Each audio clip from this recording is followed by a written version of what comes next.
something interesting has begun to happen to me. I'm becoming much more comfortable in a wider stance. Today I walked in and naturally my feet wanted to be in this position. It's a nice change. All these box squats that I've been doing with the ultra wide stance. Now, when I say ultra wide stance, it is very wide stance for me, but for a lot of people, it's going to be just a normal stance. You need to understand that my stance has always been inside shoulder width. So what you're seeing here is far away from where my hips would like to move in that sort of position. So being in this position is showing growth. It's showing evolution of my musculature in the lower part of my body and also upper half. I'm kind of feeling a little bit more vertical when I'm in this position. I feel like I'm using more glutes. I feel like I have more internal rotation of the hip. I feel like I'm more in my quads, less in my lower back. And the fact that I was able to do what I did today and get to 180 kilos for a set of 5 in this stance shows me that whatever I'm doing is progressing me in the right direction. I think ultimately what I'm after is having strength in all of these planes of motion, all of these positions. I know I'm very strong in my narrow. I can hit 200, I can hit 210 in a narrow stance. But now I'm becoming more and more comfortable in getting wider. Ultimately, I want to be strong in all of these positions. And if you listen to what Louis Simmons and the West Side Boys talk about, it's the fact that if you go wide, you will also be good in narrow. And I can attest to the reverse not being true. Only training narrow is not going to do anything for your wide. It is just simple as that. Whether you like it or not, the musculature involved in a wide is completely different. I want to say that one of the reasons why I have anterior pelvic tilt is because I'm always in narrow. Narrow is mostly quad, very little glute. And so what happens is your hip flexors start pulling more than your glute is pulling. And so you have this imbalance, and then your hips start to get out of balance, right? You become anteriorly unbalanced. Since I've gone wide, I'm now using my glutes, amongst other things, but I'm using my external rotators as well as hip extensors in that wide position, and now I feel like I'm more balanced. There is less pull by the hip flexors, or let's say my hip flexors are contesting the same as the glutes. And so now I feel balanced, I feel strong, I feel stacked, I feel like I'm strong in that position. I was able to hit 180 for 5 in a wider position than normal. It's not my normal working stance in the wide where I do box squats. That is very wide, and frankly I'm still very weak in that position. But I think there's growth there. There's growth there, and it shows me that whatever I'm doing it's making a difference. I'm getting stronger in my weaknesses, and so it's nice. It's nice, and I'll continue to mix up all of these different planes of motion, different bars, different box heights, just completely just hit the body from all these different angles in the hope that I am going to be a well-rounded athlete and I'll be able to do all these different things. Because ultimately, I'm always seeking for patterns. I'm always seeking for patterns, and I think the weaknesses that I've developed after all these years of continuously, hitting my head against the wall with this narrow stance, I've developed certain things. And some of these things are going to come with the fact that I have these leverages that I have. We all have leverages that we have, and you can't really change those. But I think there's a few things that are kind of consistent and always have kind of made me scratch my head. I struggle off the floor with the deadlift. I struggle in that kind of just above parallel squat, which I know is universal, but for me it's like a glaring thing. And on the bench press, I'm kind of weak off the chest. So there's a few of these things that I've kind of been looking for, and I'm like, damn, this is exhibiting again. And then you think to yourself, well, I'm also weak in a really wide stance.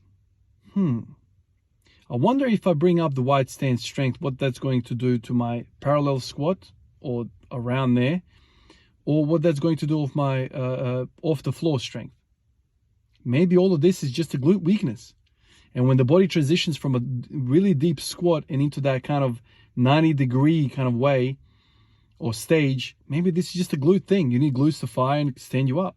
Maybe all I need is glutes to get really strong off the floor. Some people pop off the floor. And a lot of these people seem to be doing wider stands than me. maybe there's something there. Maybe there's something isn't there. But one thing I know is I have a weakness there. And as long as you keep chasing your weaknesses, as unsexy that is, and when I say unsexy, I mean, working with 50% of your maximum weight in your strong stance is not fun. You feel like, you're struggling with something that should be a walk in the park. Well, I've been doing that. I've been struggling with these super freaking wide squats, and they've been kicking my ass. I've walked in the house a few times after these sessions, and I'm drenched in sweat. And my wife's like, man, what did you do today? I said, 60 kilos. And she kind of laughs at me. Yeah, man, I did 60 kilos and he kicked my ass. I did 10 sets of 10 with 60 kilos wide stance. And I feel like I did freaking 160 kilos for the same rep scheme. Absolutely brutal, but it's growing me. And frankly now, even the cameraman said, damn, like you got a wide stance going on. And, the cameraman doesn't come all too often to the gym anymore, but he's watching the videos and he's seeing a change as well. Like, wow, you're really wide in the stance. And part of that is also, I'm trying to mix it up, right? So a few days ago, I did good mornings, narrow stance. Yesterday, I did super, super wide stance, box squats. Today, I'm like, do I do front squats?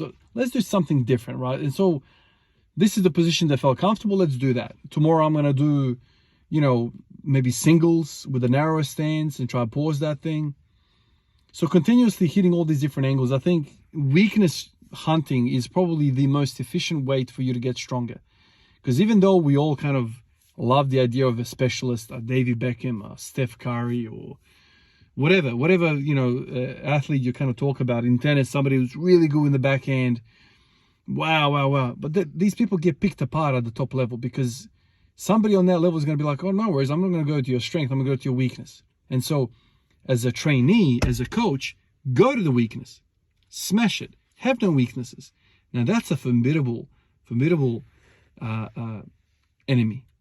And so seeing myself do the 180 for 5 today, I was like, man, I reckon I could have done a few more sets, man, a few more reps.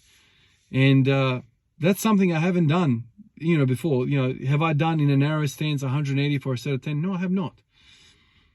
Damn, felt comfortable today, man. Really felt comfortable. And comfortable in a way, not because, I'm in this different stance and maybe I'm more rested in that stance or whatever. It's because I feel like I'm using more muscle. I know this sounds weird. I was telling my cameraman before, rest in peace, Louis Simmons, man. I feel like I'm thinking these thoughts every day. Rest in peace, Louis Simmons. Thank you so much, Louis Simmons. I remember the first time I saw the West Side Boys, I was telling the cameraman, I thought it was a freaking joke. Aesthetically, vomit. Aesthetically looking at them, it's vomit. They're cheating. They're using leverages to move as much weight as possible. And then I got humbled. I got humbled when I tried the very thing that I thought was making it easy. I tried it and I thought, whoa, this feels awfully difficult. Awfully difficult. Now, of course, I still don't like the gear, the 5-ply freaking shirts and squat bands and all this stuff. I still don't like that. I still don't like seeing guys squat, 1,400 pounds with, whatever, 100 kilo body weight. Like, it just seems like it's unreal. Like, how much of that is actually you? How much is actually the fabric they're using? I still don't like that side of it, but the wide stance in their own, it's not an easy way out, man. It's a completely different set of muscles, and I now have respect. I have respect for it, because if it was easy, I'd be squatting 240 if it was that much easier. But the fact is, I'm actually squatting less with wide stance. So I have a lot of respect for it, and every day I'm like, thank you, Louis Simmons, man, because it's making everything feel stronger. It's making everything feel stronger, and it's just one of those things, man. Like, you live and learn, and you kind of, you evolve as a thinker, as a trainer, as a intellectual being. You keep evolving, and sometimes things don't look good, but actually they're really, really beneficial for you. And I'm still kind of going lower than what a lot of these guys are going. I'm still kind of going, full depth, but I feel like I'm engaging more musculature, man. Like, I feel like it's not just quads and lower back, man.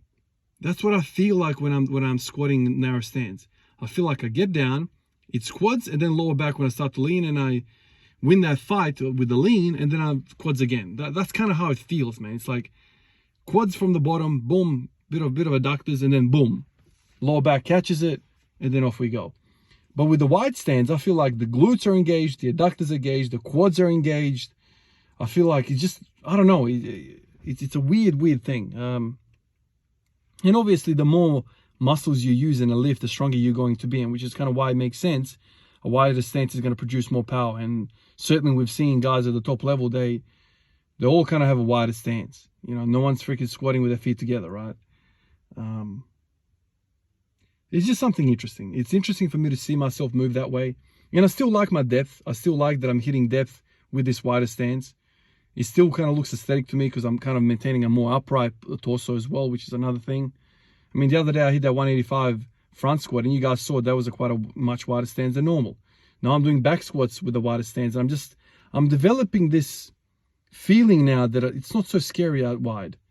And so let's see where it goes. I'm going to continue messing around with things.